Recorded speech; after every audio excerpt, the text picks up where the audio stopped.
We've looked at the Oric machines, including the Atmos, before, but today we're going to look at a couple of methods of loading things up separately. Now, we have looked at one of them before, but the other one we haven't, but I figured I'd include both in this video.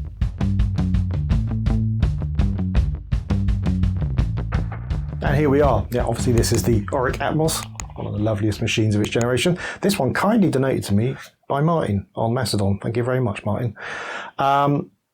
Now, this we've seen before. This is the Erebus. We've looked at this before.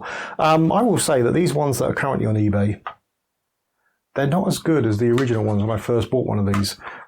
Several issues, one of them being they've got barely any cutout for the SD card, which would be fine if that was the push-to-spring type of reader, and it's not. It's the one where you have to actually pull it out on.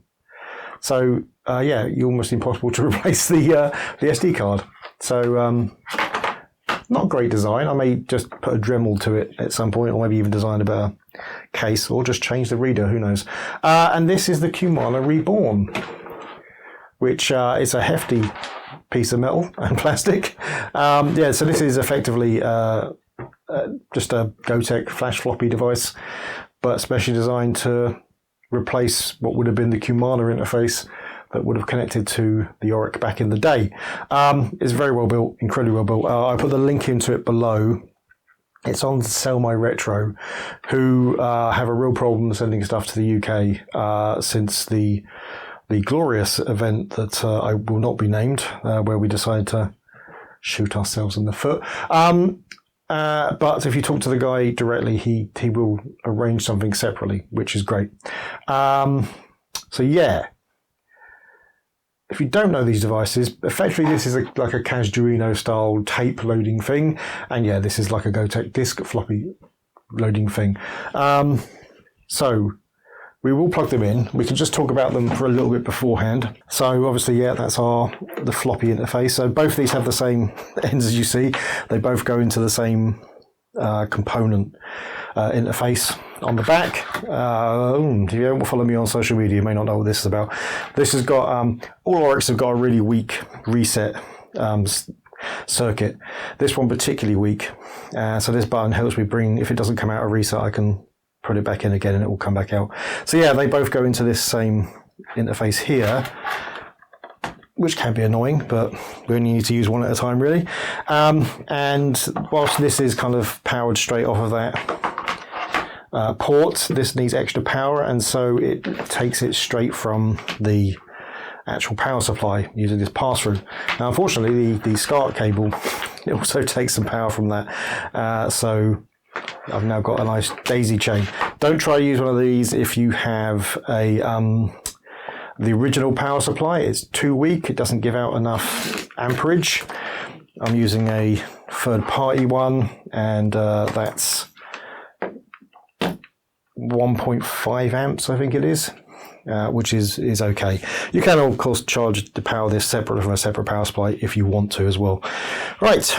Let's plug it in and we'll try loading some software. Okay, so we are starting with the Cumana Reborn, and I've taken out the USB stick, you can probably see, just so we can see this. So with that plugged in, we get this insert system disk. Now the reason being is that that's kind of taking over the computer now. It's literally waiting until it gets a disk. If we put the USB stick back in and choose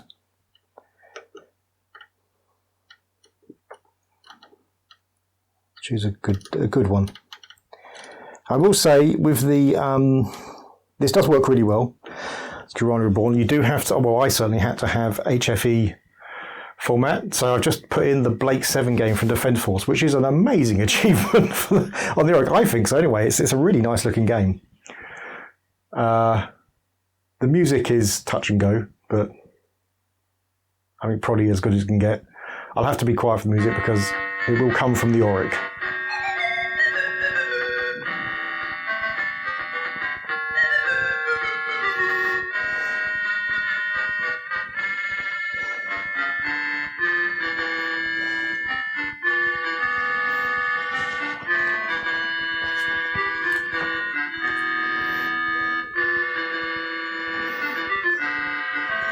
I think it's a really lovely game and well done.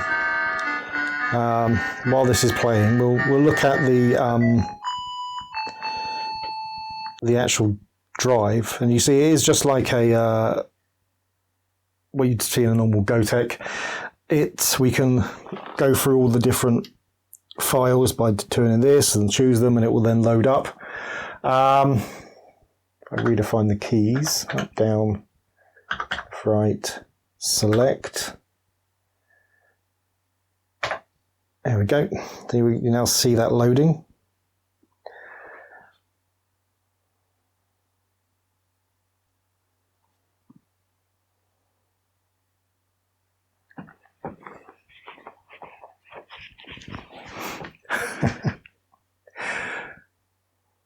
I'm a huge fan of Blake 7, and I think this is kind of a cracking homage to it.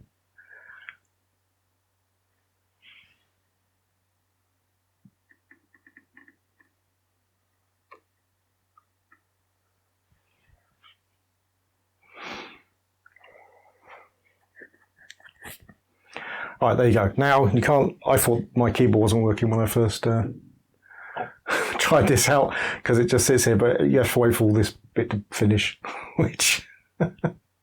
And then yeah, it's basically a point and click adventure, which I will say is right. Press escape and we can go out. Right now we can actually control it. Well, okay, not quite.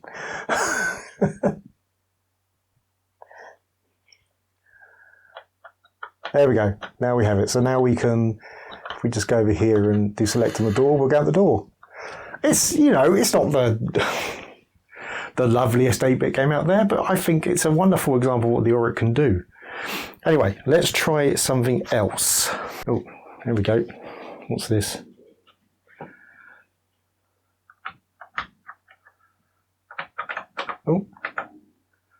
Oh God, the cursor keys on the Oric. There you go. This is another game.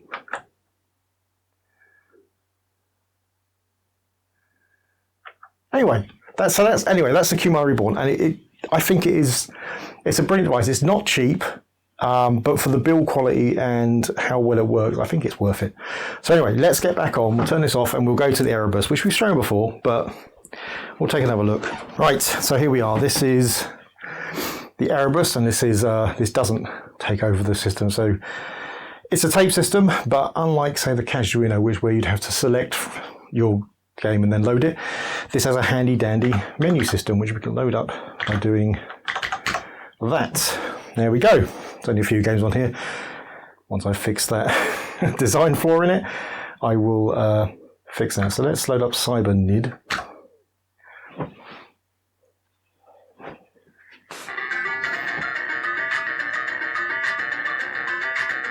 That's apparently just the music player.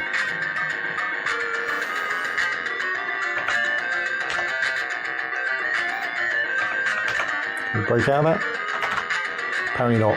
Well, fortunately, we have a way. There we go. If we do Clode again.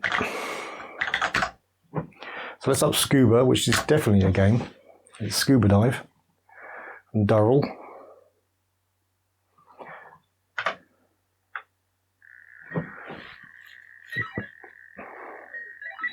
I'm sure quite a few people know at least a version of this.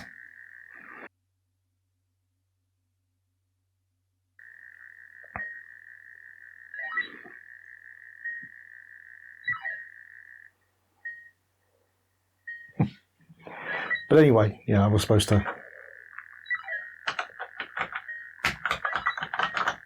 Where's the key to come out? How do I get out of the boat? I don't know how I get out of the boat. Anyway, it doesn't matter. Well, those are the two alternate methods of loading software on the Oric. They're both pretty good in their own way. And it's just a couple of really flexible solutions for getting software on here, and I think they're both they're good examples of what they do. The Cumana Reborn, like I say, there's not that much disk software, and it's quite an expensive device, but it is incredibly well built. and I think worth the money. There's a lot more tape software, obviously, and whilst the Erebuses haven't got the greatest case design, it is fixable, and they do work. They're a solid piece of equipment. Anyway, that's it. Showing these things off on the Oric. If you like the video, please hit like. If you really like the video, please hit subscribe. If you didn't like the video, you have something else to say, then please leave it in the comments below. See you next time. The present is horrible. The future looks bleak. Remember our childhood to get us through